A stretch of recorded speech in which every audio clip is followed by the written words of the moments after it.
Cuando nos hemos planteado lo del bullying, que al fin y al cabo es acoso escolar, fíjate que en Redacción Hablándolo hemos dicho, todos hemos sufrido de alguna manera acoso en algún momento y también, de alguna manera, hemos sido acosadores. ¿Esto es algo que puede decirse así tan fácilmente? Te digo que ha sido un comentario de redacción, ¿eh? Sí.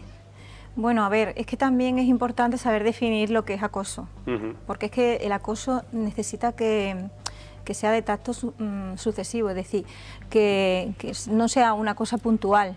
En un momento puntual puede haber una humillación o puede haber una mala palabra, incluso algún gesto violento, pero eso no es configurativo de acoso. O sea que, por dejarlo de una manera muy clara, que de pequeño a lo mejor te llamasen el gafotas de la clase, no tiene por qué ser acoso escolar. No tiene por qué. Habría que estudiarlo todo, ¿no? Porque sí que debe ser un maltrato físico, psicológico o verbal, pero necesita que se dé la situación de desequilibrio entre las partes, que además no sea una relación bilateral, es decir, es necesario que el sujeto que está siendo acosado pues lo sea por más de otro individuo, en el caso de acoso escolar, es decir, que haya más de un alumno o de una alumna que esté propiciando esa circunstancia. Perfecto.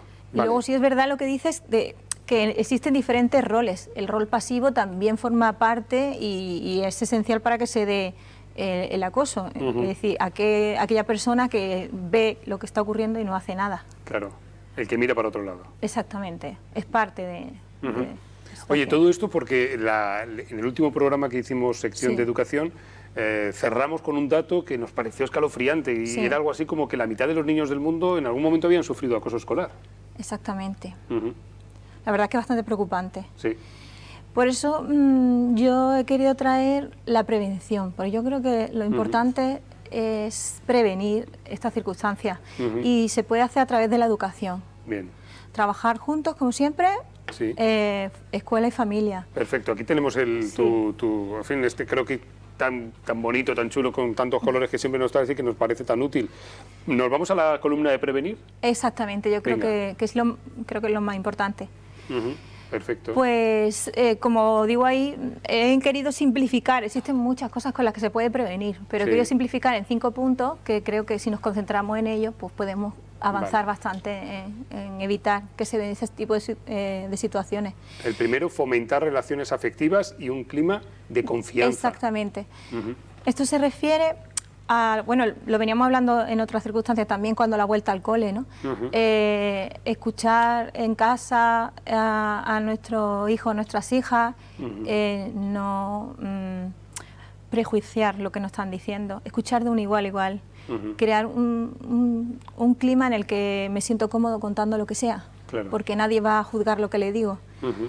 Que eso no significa que luego podamos contestar lo que creemos que está bien o que está mal, pero respetando, aunque son pequeñitos o pequeñitas, la persona, que no deja de serlo aunque sea pequeñita o pequeñita. Me ha gustado mucho eso de hablar de igual a igual, que tiene que ver con el segundo punto, hablar diariamente de la escuela, de lo que pasa en la escuela, con nuestros hijos, con nuestras hijas. Interesarnos, dedicarle un tiempo, lo hablamos la otra vez, un tiempo de calidad, es decir, no podemos estar hablando y a la vez tener el portátil, la televisión, el móvil, una conversación en la que se sienta uno cómodo y entonces le preguntes pues qué ha ocurrido en la escuela, con quién ha conocido, con quién habla, porque a veces empiezan situaciones parecidas al acoso pero no la identifican y nosotros podemos ayudar a identificarlas, ¿no? O sea, por ejemplo, pues hoy le hemos dicho a una niña que llevaba una camiseta usada y no le hemos dejado jugar con nosotros, ¿vale? Y entonces ahí quizás es un comienzo de algo que hay que trabajar en casa. Bueno, ¿y esto por qué? Sobre todo, como hemos hablado en otras ocasiones, no dar las soluciones, o sea, que se reflexione.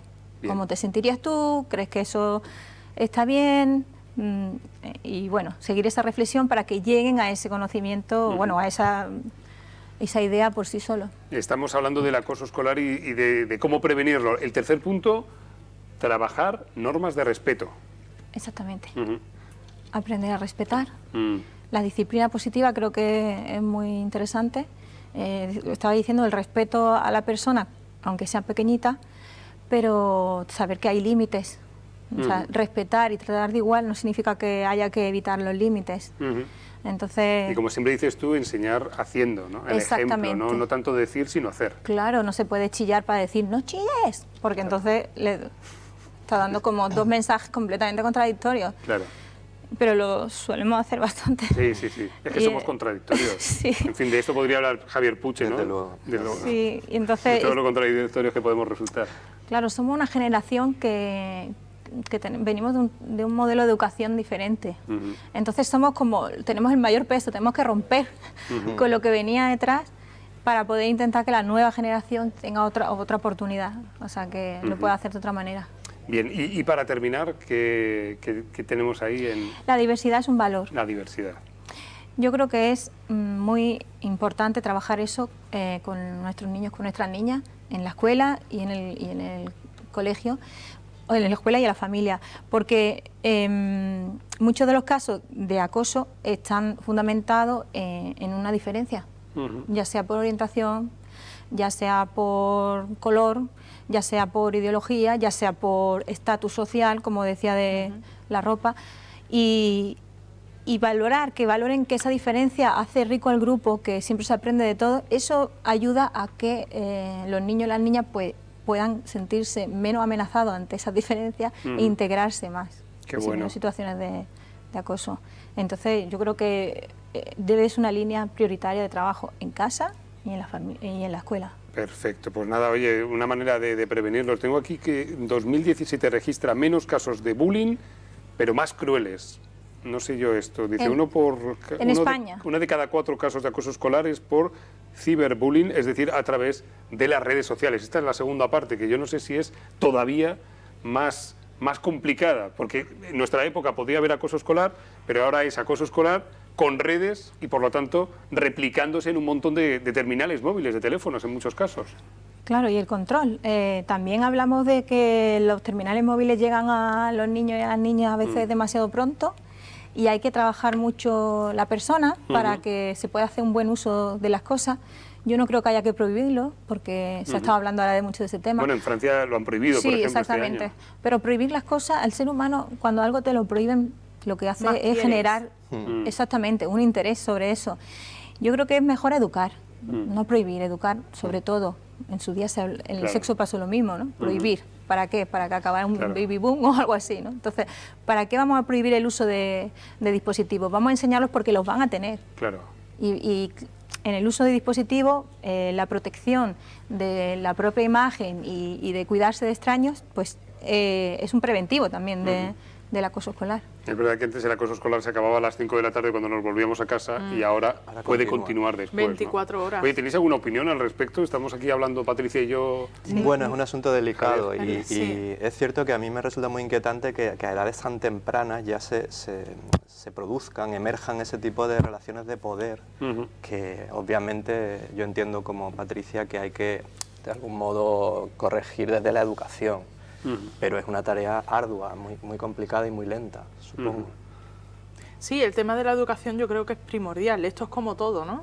Si tú a tu hijo, en vez de prohibirle, haces las cosas con él para que él vea cómo debería de hacerse las cosas bien, yo creo que ahí no habría más problema. Lo que pasa que hoy en día el ritmo que llevamos los padres, digamos que delegamos en ponerlo enfrente de una tele, una tablet, un ordenador, y ese es el problema, que lo dejamos solo mucho tiempo pensando que están cuidados. Patricia, para terminar, como siempre podemos decir, escuela, familia, trabajando juntos, exactamente. Lo mejor, como siempre. Sí, y trabajar la inteligencia emocional, que es básica, que es la base de esto. La base de todo. De todo, en realidad, exactamente. Lo hemos repetido muchas veces, pero en 20 segundos, en fin, yo qué sé, a lo mejor lo está viendo mi madre y dice inteligencia emocional, pero ¿de qué están hablando estos? En fin, lo hemos comentado muchas veces, pero aunque sea en plan spot. La inteligencia emocional se refiere a poder regular nuestras emociones, poder identificarlas y dirigirlas a lo que queremos hacer. Entonces, en cuanto al acoso escolar, pues se refiere a eso, a saber identificar cuando te sientes mal, por qué te sientes mal, saber dirigirlo, porque a veces incluso los propios acosadores son víctimas de circunstancias que le están llevando a esa agresividad o a intentar provocar esas relaciones con otras personas tan tóxicas, ¿no? Y entonces, como todos son víctimas, pues trabajar la emoción y ver cómo conducirla es muy importante. Sí, como en tu dibujo sería un poco mezclar, supongo, razón y corazón de algún modo, ¿no? Exactamente. Que no trabajen por separado, sino juntos. Exactamente, ¿no? Tiene más partes, también la relación interpersonal e intrapersonal. Pero en relación con el tema que estamos hablando, quizás sería lo más interesante. Y a mí me gustaría también añadir una cosa, o sea, el chico o la chica que es acosado por alguien que acosa. Y mi pregunta es, ¿por qué esa persona acosa? Porque de naturaleza no solemos ser así. Entonces, quizá deberíamos de analizar también al acosador qué hay detrás de eso, ¿no? No sé. Claro, eso es lo que yo me refiero con el trabajo de la inteligencia emocional, que no es solamente para la víctima. Claro. Es también para el acosador, porque el acosador suele ser también víctima de una circunstancia. Entonces, trabajar, que analice su emoción, esa rabia, esa frustración, ese miedo a la diferencia, a la diversidad, y cómo gestionarla, porque en realidad es lo que se refiere el trabajo de la inteligencia emocional en ese aspecto. Muy interesante el tema víctima, acosador y entorno. Trabajar sobre ello y a ver si podemos bajar esos niveles del acoso escolar, del bullying. Y como siempre que nos encantan tus dibujos, ¿eh? O sea, es que son, vamos, Me encanta. Son preciosos. Yo, en fin, hay una habitación en casa que la tengo empapelada con todos tus dibujos y espero que no pienses que estoy mal de la cabeza. Es que me gustan mucho. Bueno, a veces sí, aprendo. lo pensamos, Lo estás, pero no por eso. no lo decimos.